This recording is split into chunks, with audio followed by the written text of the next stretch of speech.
বিসমিল্লাহির রহমানির রহিম। আমাদের রসায়ন বিজ্ঞানের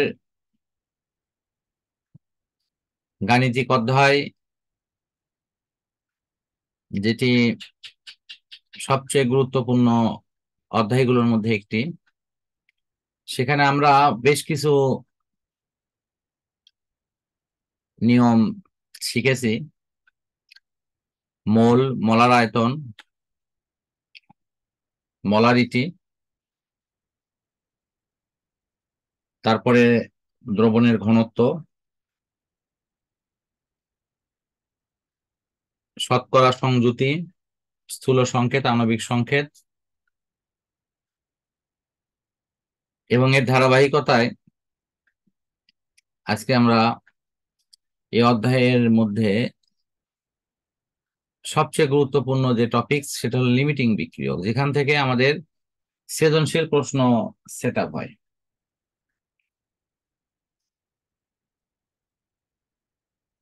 এবং এই সৃজনশীল প্রশ্নটা কিভাবে সেট আপ হয়? আমাদের সাধারণত দুইটা বিক্রিয়ক বিক্রিয়ায় অংশগ্রহণ করে। আমাদের যেটা মূলত প্রত্যাশিত থাকে তা হলো একটি বিক্রিয়ক পরিমাণের চেয়ে বেশি থাকে, আরেকটি কম থাকে। এটার কারণটা কি? কারণ হলো আমরা চাইলেও ওই বিক্রিয়ক দুটিকে যেভাবে যে অনুপাতে দরকার সেভাবে মেপে মেপে দিতে পারি না। আমরা যেগুলো বিক্রিয়া করাই এটা একটা অনুমান নির্ভর। তো যথাযথ মাপ করে আমরা যেহেতু দিতে পারি না, ফলে দেখা যায় যে কোনো একটা বিক্রিয়ক আগেই শেষ হয়ে যায় আর অন্য একটি বিক্রিয়ক থেকেই যায়। যেটা আগেই শেষ হয়ে যায় এবং যার অভাবে পুরো বিক্রিয়াটি সম্পূর্ণ হতে পারে না, সেই বিক্রিয়কের নামই হলো লিমিটিং বিক্রিয়ক।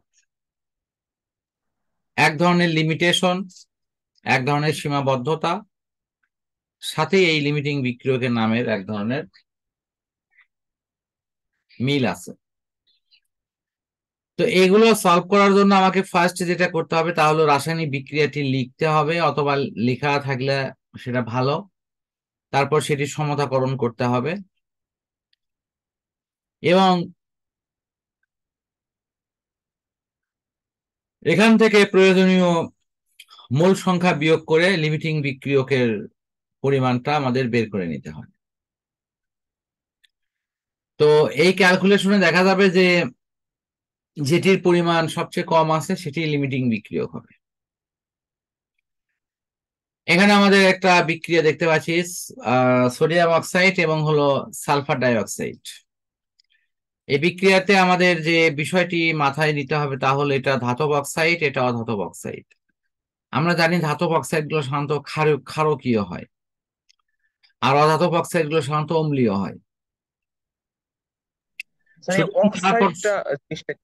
অক্সাইড হলো যে কোনো মৌলের সাথে অক্সিজেন বিক্রিয়া করে যে যৌগ তৈরি হয় তাকে অক্সাইড বলে।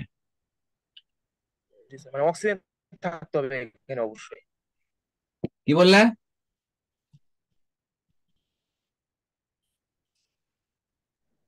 তার মানে এখানে অক্সিজেন থাকতে হবে হ্যাঁ, অবশ্যই। যৌগটাতে। যে কোনো মৌলের সঙ্গে অক্সিজেন বিক্রিয়া করলে ওই মৌলের নাম হয় হলো অক্সাইড। ঠিক আছে, মানে যৌগের নাম, সরি। যেমন সোডিয়ামের সাথে অক্সিজেন বিক্রিয়া করেছে, এর নাম হয়েছে সোডিয়াম অক্সাইড। জি স্যার, আমি সালফারের বুঝতে সাথে পারছি। অক্সিজেন বিক্রিয়া করেছে, এর নাম হলো সালফার ডাই অক্সাইড। ডাই কেন হলো? যেহেতু সালফারের যোজনী একাধিক আছে, এই কারণের জন্য সালফারের সাথে অক্সিজেন দুটো থাকলে ডাই, তিনটে থাকলে ট্রাই, এরকম ভাবে নামকরণ গুলো আসবে। ক্লিয়ার? জি স্যার। এখন দেখো, এখানে হলো sodium oxide plus sulphur die oxide. তো এখানে এরকম ধাতব অক্সাইড আর অধাতব অক্সাইড হলে লবণ হয় শুধু। বাট এখানে যদি তোমার সোডিয়াম হাইড্রোক্সাইড হতো তাহলে এখানে কিন্তু লবণ প্লাস পানি হতো।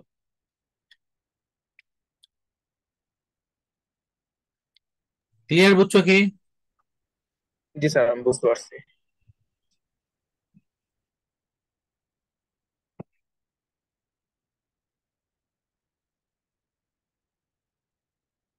এখন দেখো, এই বিক্রিয়া করার পর এখন তোমাকে বলা হচ্ছে যে 15 গ্রাম সোডিয়াম অক্সাইডের সাথে 25 গ্রাম সালফার ডাইঅক্সাইড মিশ্রিত করা হলো, এতে প্রত্যাশিত উৎপাদ পাওয়া সম্ভব কিনা গাণিতিক ব্যাখ্যা করো। তাহলে প্রত্যাশিত উৎপাদটা কত হবে? এই 15 যোগ 25 সমান কত? 35 না? জি স্যার, 35 গ্রাম। এখানে অনেক সময় কিন্তু অনেকে বলে স্যার প্রত্যাশিত উৎপাদ কত হবে, আমি তো বুঝতে পারছি না। তাহলে গ্রামের দিক থেকে হবে 35 গ্রাম, আর ওজনের দিক থেকে কত হবে? ওজনের দিক থেকে সালফেট ভর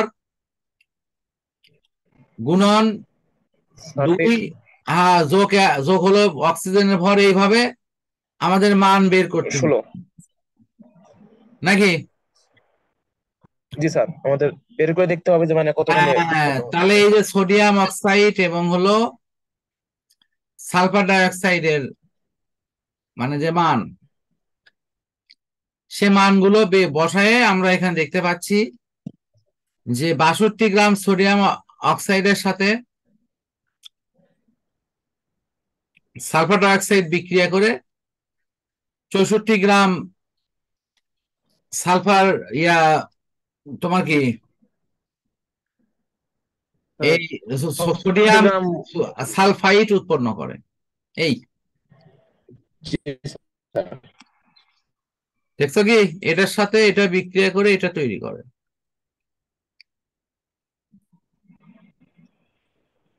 জি স্যার। তা এখন এই এই এরই আলোকে তোমার এই যে 15তে কত হবে? কিন্তু সালফার ডাইঅক্সাইডের পরিমাণ কত? 25।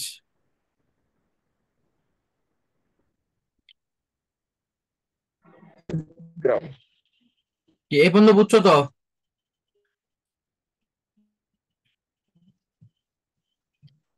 তাহলে এখানে আমরা দেখতে পাচ্ছি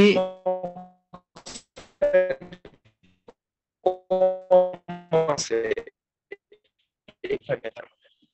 আহ জি স্যার। এখানে একটু দেখো, কৌশলটা খেয়াল করো। কৌশলটা হলো এই সোডিয়াম অক্সাইড এর সাথে বিক্রিয়া করে এটা তৈরি করছে। তা আমার এখানে সালফার ডাইঅক্সাইড লাগিচ্ছে কতটুকু? মাত্র এইটুকু লাগিচ্ছে। কিন্তু সালফার ডাইঅক্সাইড বিক্রিয়া করাছি কত? 25 গ্রাম না?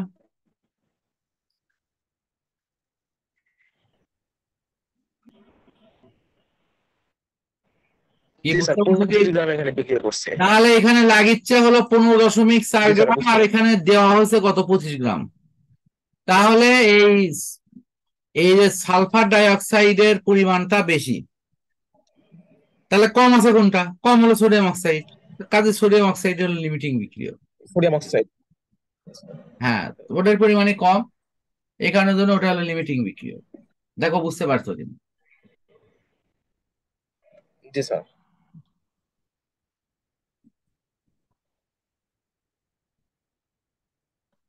স্যার এখন বের করবো যে মানে এই 15 গ্রাম সোডিয়াম অক্সাইড কতখানি সোডিয়াম সালফাইড তৈরি করতে পারে। হ্যাঁ, সেটা করতে পারো, বাট তোমার লক্ষ্যটা হলো কেন প্রত্যাশিত উৎপাদ পাওয়া গেল না এবং কেন এটা। ঠিক আছে, জি স্যার। তো দেখো এখন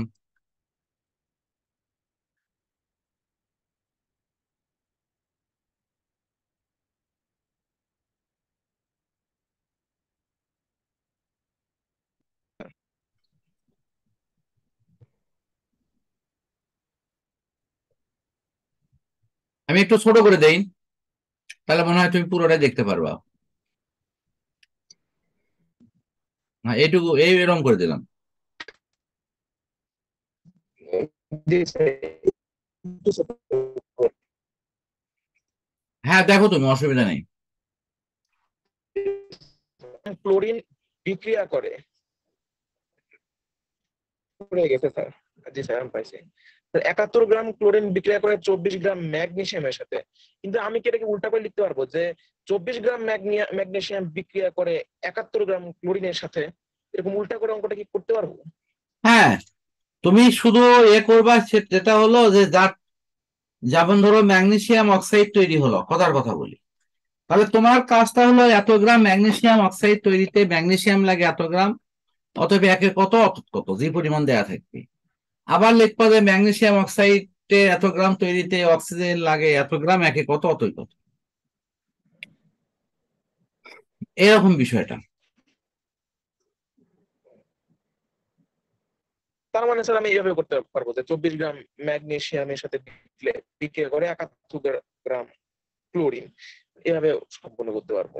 না, সেটা করতে পারবা, কিন্তু সবচেয়ে ভালো হবে হলো তুমি উৎপন্ন করিচ্ছ কি, যেটা উৎপন্ন করিচ্ছ সেটার সাথে কম্পেয়ার দিবা, তাহলে ভালো হবে। আচ্ছা স্যার। যে এত গ্রাম তৈরিতে ওটা লাগে এত গ্রাম, একে কত একশোই কত, এরকম। জি স্যার, এখন বুঝতে পারছি স্যার আমি। স্যার, অঙ্ক দেখা হয়ে গেছে প্রত্যেকটাই। হ্যাঁ, 4 নম্বরে কি প্রবলেম?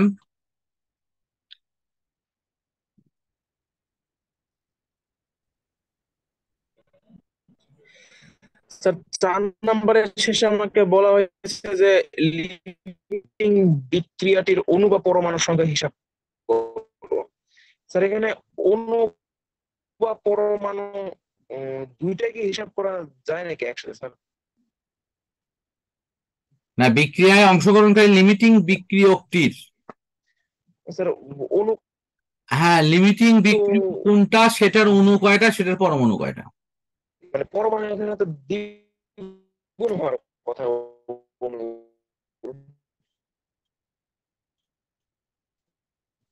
না, অণু বা পরমাণুর সংখ্যা কেন বলা হয়েছে আমি বলি। সেটা হলো যে এই যে, মানে 6.023 × 10⁻23 না, এটা ক্যালসিয়ামের এটা এটা এটা যে 1 মোল পরমাণু হলে যে তোমার 1 মোল অণু বা পরমাণু হলে যে এই সংখ্যা, এটা তো জানোই। জি স্যার। না, তাহলে ওইটার থেকেই, মানে ওটা অণু হলেও হবে পরমাণু হলেও হবে।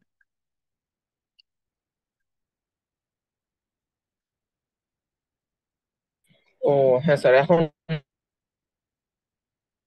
ক্লিয়ার কি? মানে ওটা তোমার, মনে করো যে অক্সিজেনের পরমাণু ধরে বুঝতে মোল পারছি বিষয়টা। মোল করলাম, তাতে পরমাণুর সংখ্যা যা হবে, অণু ধরে করলে অণুর সংখ্যাও তাই হবে।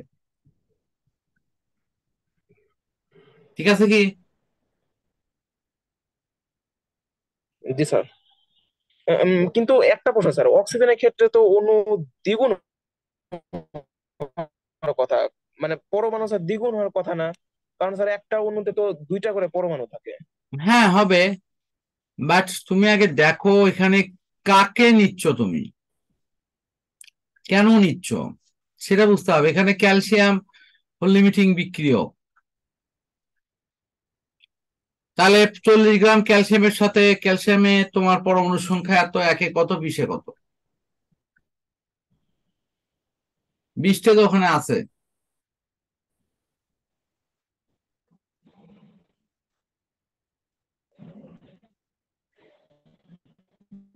ঠিক আছে?